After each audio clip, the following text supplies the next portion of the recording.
Hello dear future officer, स्वागत है आप सभी का ओनली आज के टाइगर फिल्म 2021 में। आप रिवाइज कर सकते हैं यहाँ पे करंट अफेयर्स पिछले एक साल के एमसीक्यूज के थ्रू। तो ये हमारे आने वाले 2021 के प्रीलिम्स के लिए बहुत इंपॉर्टेंट है। आप ओनली आज की तरफ से चैनल भी ज्वाइन कर सकते हैं, Telegram only as nothing else के नाम से अवेलेबल है। तो यहाँ पे आपको यूपीएससी स्टेट पीसीएस से रिलेटेड मटेरियल आपको मिल जाएगा, आप खुद भी ज्वाइन कर सकते हैं और आप अपने साथी बंधुओं को भी ज्वाइन करने के लिए प्रेरित कर सकते हैं, ठीक है।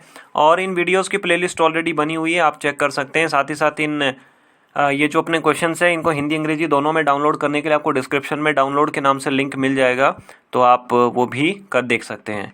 पहला सवाल देखने से पहले हम देखते हैं डेडिकेटेड प्रीलिम्स प्रोग्राम डीपीपी 31 मई से शुरू हो रहा है। ओनली आईएएस की तरफ से नया है ये बिल्कुल एकदम।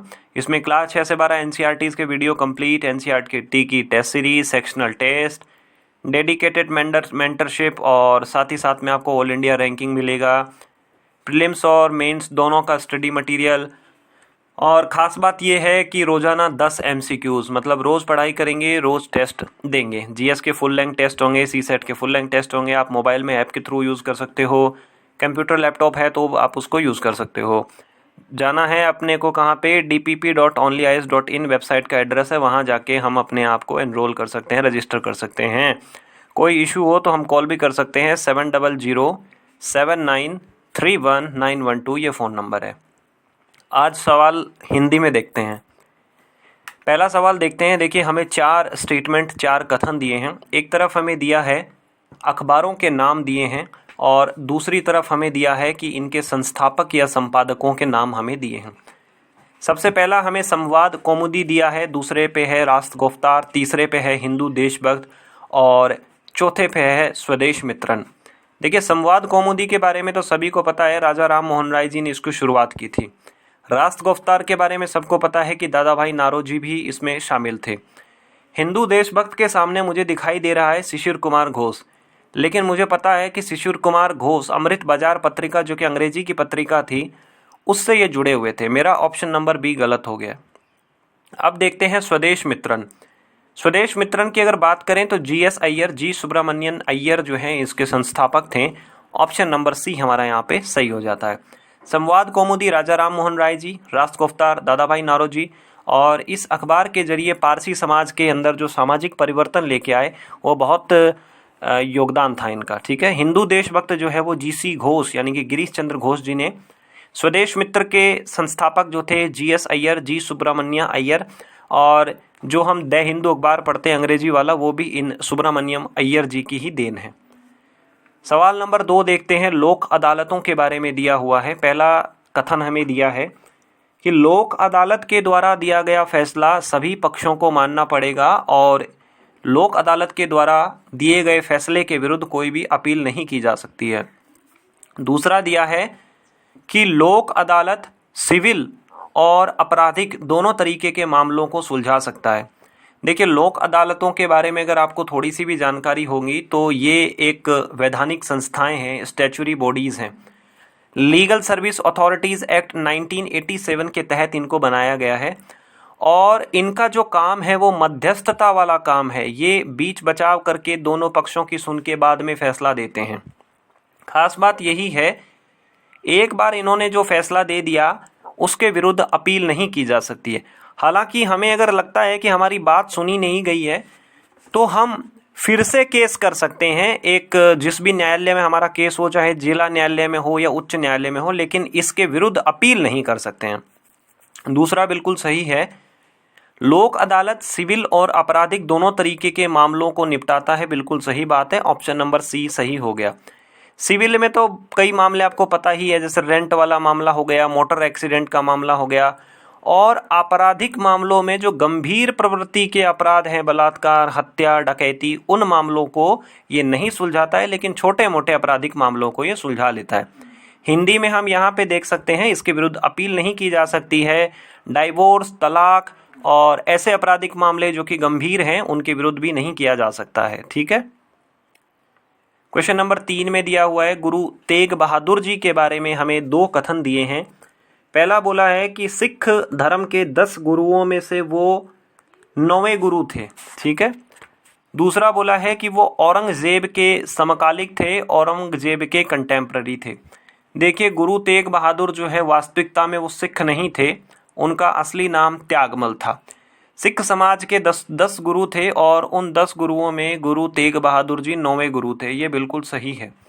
औरंगजेब के बिल्कुल समकालीन थे, कंटेम्पररी थे, ये भी बिल्कुल सही थे, क्योंकि गुरु तेग बहादुर की हत्या के पीछे जो हाथ जिस व्यक्ति का था वो व्यक्ति था औरंगजेब। ऑप्शन नंबर सी सही हो गया।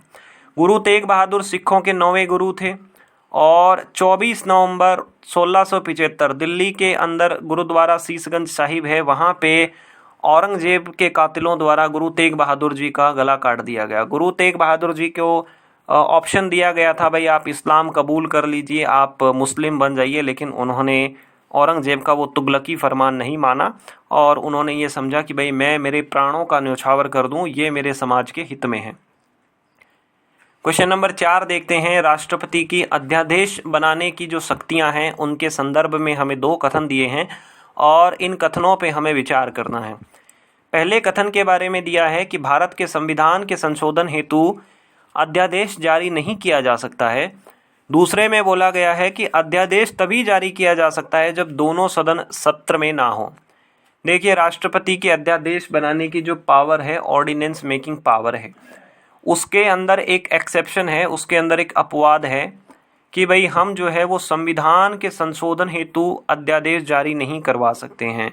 ये बिल्कुल सही है। संविधान का अगर संशोधन करवाना है तो उसकी वही प्रक्रिया होगी जैसा कि संविधान के अंदर दिया गया है कि जो हमारा संसद है, संसद के दोनों सदनों द्वारा स्पेशल मेजॉरिटी द्वारा पास किया जाना चाहिए और कुछ विशेष मामलों में हमारी जितनी भी राज्यों की विधानसभाएं हैं उनमें से आधी विधानसभाओं के द्वारा उस अध्यादेश और उस कानून को पारित करवाएंगे, तभी जो है वो संविधान का संशोधन हो सकता है। दूसरा कथन देखते हैं कि अध्यादेश तभी जारी किया जा सकता है जब दोनों सदन सत्र में ना हो। देखिए ये बिल्कुल गलत बात है। अध्यादेश जारी करने के लिए हमारे पास जो है वो 2 कंडीशंस हैं। पहली कंडीशन ये है कि या तो दोनों सदन सत्र में ना हो या फिर कोई एक सदन जो है वो सत्र के अंदर ना हो।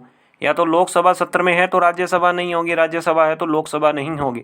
अगर दोनों सदन सत्र में हैं तब अगर राष्ट्रपति अध्यादेश बनाता है तो उसे हम गैर कानूनी घोषित करवा सकते हैं सुप्रीम कोर्ट के द्वारा। यहाँ पे ऑप्शन नंबर ए सही हो गया, केवल 1। ठीक है, तो राष्ट्रपति जो है वो संविधान के संशोधन हेतु अध्यादेश जारी नहीं कर सकता है और दोनों सदन में से अगर कोई एक सदन भी अगर सत्र में है तो कर सकते हैं, लेकिन अगर दोनों के दोनों सदन ही सत्र में हैं उस वक्त नहीं कर सकते हैं, क्योंकि उस वक्त माना जाएगा कि भाई राष्ट्रपति ने जो संविधान प्रदत्त शक्तियां हैं पार्लियामेंट को, हमारे संसद को, उनका उल्लंघन किया है। ठीक है, और एक चीज़ हमें ये भी ध्यान रखनी चाहिए कि राष्ट्रपति के जो अध्यादेश की जो बनाने की शक्तियां हैं वो समानांतर शक्ति नहीं है। कुछ विशेष अवसर पे, कुछ आपातकालीन स्थितियों के अंदर ही इसका उपयोग जो है वो किया जा सकता है। सवाल नंबर 5 में देखते हैं, भारत के चालू खाते के बारे में देखते हैं, करंट अकाउंट ऑफ इंडिया।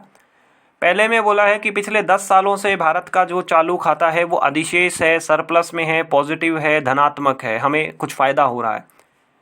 दूसरा बोला है कि भारतीय जो रुपया है उसको चालू खाते में पूरी तरीके से परिवर्तन किया जा सकता है। देखिए करंट अफेयर, ये जो अपनी करंट अकाउंट है उसमें कौन कौन सा पैसा आता है, हम बाहर कुछ निर्यात करते हैं उसका जो पैसा आता है वो आता है, हमारे कुछ मान लीजिए लोग जो विदेशों में कोई काम धंधा कर रहे हैं वो पैसे जो भेजते हैं वो। तो पिछले अगर 10 सालों से देखें तो भारत का जो 10 सालों का जो अगर रिकॉर्ड देखें तो हमारा चालू खाता अधिशेष में नहीं है, ऋणात्मक चल रहा है, नेगेटिव चल रहा है। ठीक है, दूसरा भारत का जो रुपया है वो चालू खाते में पूरी तरीके से परिवर्तनीय है। इसका मतलब है अगर मेरे पास जेब में 70 रुपये हैं तो मैं जाके $1 खरीद सकता हूँ, मैं यूरो भी खरीद सकता हूँ, मैं ब्रिटिश पाउंड भी खरीद सकता हूँ, मैं येन भी खरीद सकता हूँ, या कोई अदर करेंसी है वो भी मैं खरीद सकता हूँ। इसको हम परिवर्तनीय बोलते हैं। पिछले अगर 10 वर्षों की बात करें तो 10 वर्षों के अंदर ये देखिए, यहाँ पे तो ये आरबीआई का डाटा है, हालांकि ये 2013 के बाद का है तो हमें 8-9 साल का ही मिलेगा, लेकिन फिर भी हम एक आइडिया लगा सकते हैं करंट अकाउंट जो है वो डेफिसिट ही चल रहा है, हर बार डेफिसिट ही चल रहा है पिछले 10 सालों के अंदर। हालांकि अभी जब 2020 के अंदर शुरुआत में देखा गया था कि जब लॉकडाउन लगा और हमने आयात कम कर दिया, खासकर हमने आयात चीन से बहुत कम कर दिया था, उस वक्त ये देखा गया कि भाई हमारा जो चालू घाटा है ये कुछ रिकवरी करने वाला है, पॉजिटिव होने वाला है। ऐसी ही कुछ संभावनाएं 2015 के अंदर भी जताई गई थी कि हमारा जो घाटा है वो कुछ बेटर करेगा और नेगेटिव से वो पॉजिटिव में आएगा। हालांकि वो नहीं हो पाया। और अपना जो प्रीवियस क्वेश्चन में हमने देखा था, तो अपना पिछला जो सवाल था वो अमेजनिया सैटेलाइट के बारे में था। अमेजनिया सैटेलाइट जो है वो ब्राज़ील के अंदर अमेजन के जो जंगल हैं उनके स्थिति के बारे में पता लगाएगा। आज अपना जो सवाल है कि भारत का जो ये फिस्कल डेफिसिट है, ये वित्त कोषीय जो घाटा है, इसकी 10 सालों के अंदर क्या पोजीशन रही है, क्या ये इंक्रीज हुआ है, डिक्रीज हुआ है, या कभी इंक्रीज हो रहा है कभी डिक्रीज हो रहा है। ऐसा आप इन वीडियोस को अपने साथी बंधुओं के साथ शेयर कर सकते हैं। आपकी परफॉर्मेंस कैसी रही ज़रूर बताइएगा। वीडियोस को कैसे इंप्रूव कर सकते हैं वो भी आप ज़रूर बताइएगा। चैनल को सब्सक्राइब कर सकते हैं, वीडियोस को लाइक और शेयर कर सकते हैं। ओनली ऐसे जुड़े रहने के लिए आप सभी लोगों का बहुत बहुत धन्यवाद। आपका दिन मंगलमय हो। हेलो डियर फ्यूचर ऑफिसर, स्वागत है